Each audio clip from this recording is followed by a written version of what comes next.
Amigos, ¿qué tal? ¿Cómo estáis? Bienvenidos un día más al canal. Tenemos nueva notición. Literalmente la prensa chilena conoce en este momento el día en el que Perú dijo de no atacar a Chile. Vamos literalmente a reaccionar a este vídeo de los compañeros de Defensape. No olvidéis apoyar los links en la descripción y vamos a conocer toda esta historia. Me da bastante curiosidad y lo digo totalmente en serio. Poneros cómodos y vamos a disfrutar de esto.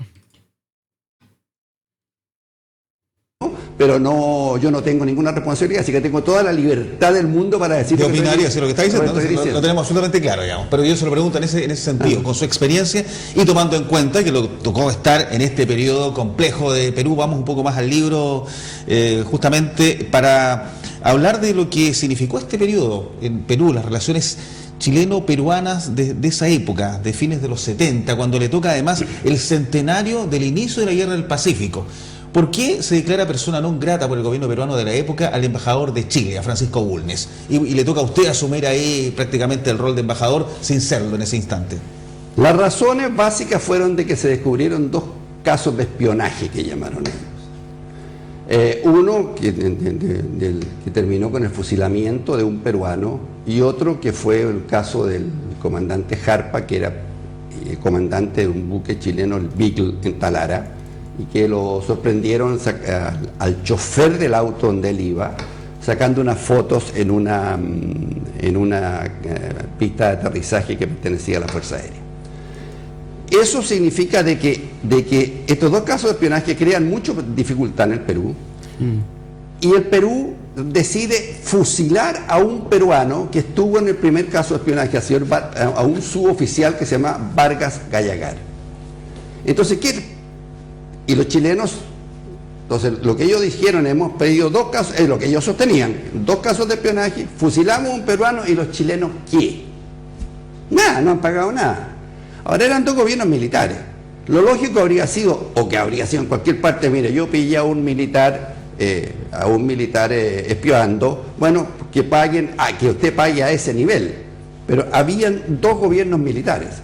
Claro, uno de tendencia más de izquierda con el caso peruano. Pero eran militares, o sea, y no le iban, más de tendencia derecha pero con eran Chile. Militares, no le iban a decir a los militares, mire, váyanse ustedes.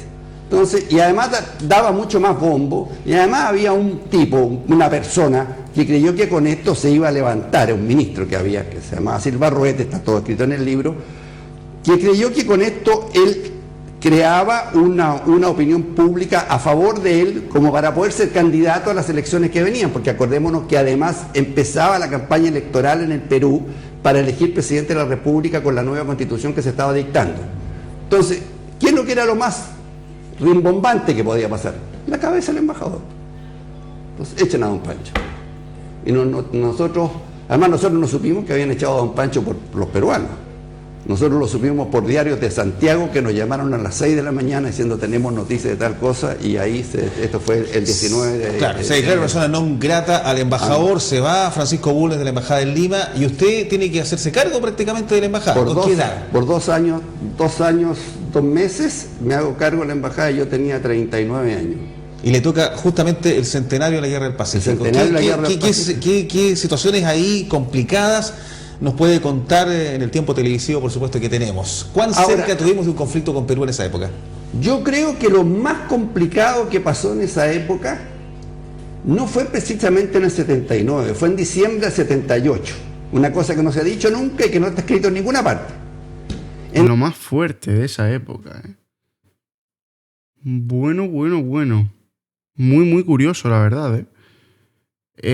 Sí que es verdad que lo está explicando de una manera bastante fuerte, pero vuelvo a repetir que son cositas que, oye, pues me están despertando cierta curiosidad bastante fuerte, no voy a negarlo, con respecto a lo que conocemos de aquí para atrás, como lo que viene a ser Perú, ¿no? Y este tipo de, bueno, relaciones, ya sea conflictos, ya sea lo que sea, que ha tenido con respecto a Chile, ¿no? En este caso, es que es muy fuerte. En diciembre del 78.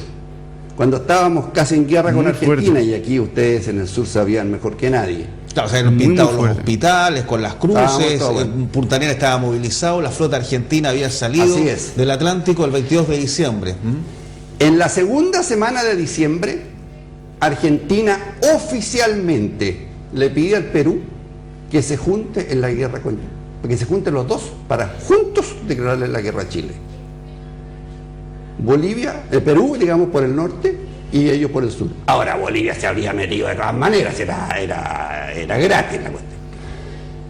Y ahí hay un acto de que nosotros algún día, yo hablé personalmente con quien fue presidente de la República de esa época, que tiene 92 años, un tipo estupendo, Morales Bermúdez.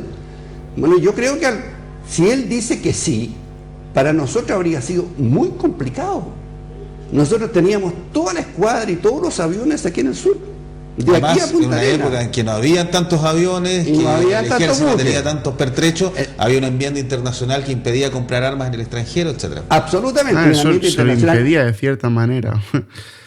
Madre de Dios, qué locura. muy malo te para digo. Chile.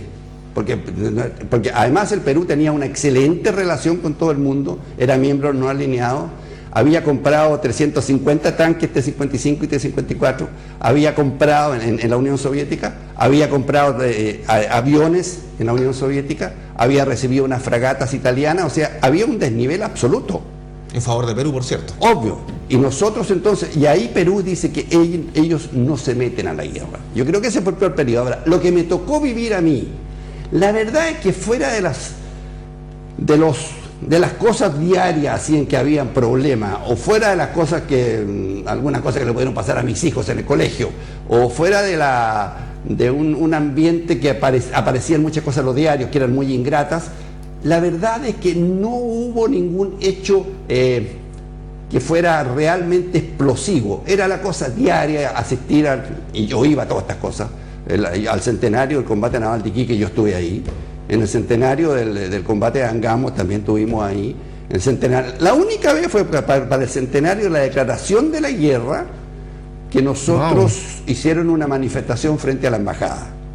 Y no era mucha gente, eran 150 personas, que además deben de estar organizados por los propios peruanos, porque los policías veían pasar a los tipos y no les decían nada.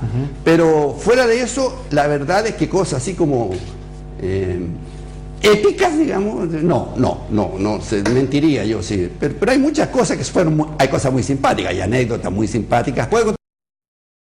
Una locura, ¿eh? Como bien hemos escuchado aquí, son cosas que al fin y al cabo te das cuenta de lo que hay detrás de toda una historia. No es ni nada menos, ni nada más, no. Toda una historia a través de lo que llevamos racionando y teniendo tal en cuenta como lo que viene a ser un conflicto entre, Chile y lo que conocemos como Perú, amigo. Entonces, me deja un poquito fuerte, ¿no? Dentro de lo que cabe, es lo que te digo. Yo creo que es algo bastante inclusivo. Me gustaría saber muchísimo vuestra opinión acerca de esto, porque esto, pues, al fin y al cabo es conocerlo, ¿no? Y es normal que la prensa como tal se quede un poquito también alucinada. Son cosas que son especulaciones, son ideas, son teorías, ¿no? Dicho esto, un fuerte abrazo para todos. Espero que haya gustado literalmente este vídeo tan comentativo de nuestro compañero de Defensape. El link en la descripción, no olvidéis apoyarlo. Y nos vemos en el próximo vídeo. ¡Chao!